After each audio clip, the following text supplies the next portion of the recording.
Hello बच्चों, let's take given question. The question says what do the graphs below indicate. So हमें velocity time graph given है and we have been asked कि ये graph क्या indicate कर रहा है. सो as a key concept we need to understand about velocity time graph. So velocity time graph के accordingly we can say कि अगर वेलोसिटी टाइम ग्राफ का हम स्लोप कैलकुलेट करें, सो स्लोप हमें देता है एक्सेलरेशन. अब स्लोप पॉजिटिव भी हो सकता है और it can be negative. Slope can be positive और इट कैन बी नेगेटिव. ठीक है. अब यहाँ पे एक चीज़ और हमें समझनी होगी कि पॉजिटिव स्लोप जो है वो एक्सेलरेशन बताएगा, नेगेटिव स्लोप जो है वो रिटार्डेशन बताएगा. रिटार्डेशन का मतलब ये है कि वेलोसिटी उसकी कम होती जाएगी with respect to time. Acceleration का मतलब ये है कि वेलोसिटी उसकी बढ़ती जाएगी विद रिस्पेक्ट टू टाइम. ठीक है ना. तो इस तरीके से पॉजिटिव नेगेटिव साइन का हमें इम्पैक्ट पता रखना चाहिए. और सेकेंडली वी कैन से कि अगर स्लोप अगर जो वेलोसिटी टाइम ग्राफ में जो स्ट्रेट लाइन है, straight line in VT graph represents uniform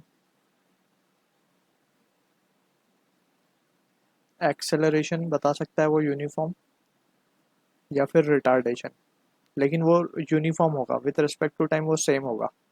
ठीक है. अगर कर्व्ड लाइन है, कर्व्ड लाइन और in VT graph represents non-uniform accelerated motion, non-uniform acceleration. ठीक. तो यहाँ पे हम क्लियरली देख सकते हैं जो फर्स्ट वाला पार्ट है, ए वाले ग्राफ को अगर हम ध्यान से देखें तो इसका जो स्लोप है वो कांस्टेंट है. ए वाले पार्ट का स्लोप जो है कांस्टेंट है एंड स्ट्रेट लाइन है basically with a negative slope. Slope इसका नेगेटिव है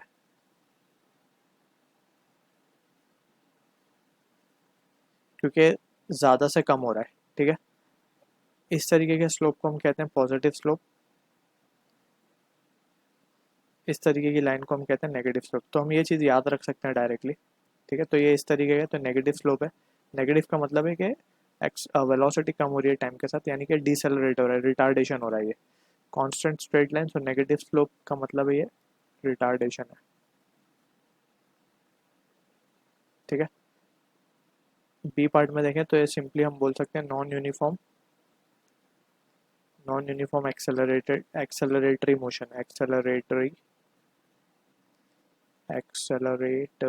motion, non uniform acceleratory motion. So these are the basic understanding that we need to have. So this is the answer for the question. I hope you understood the solution. All the best.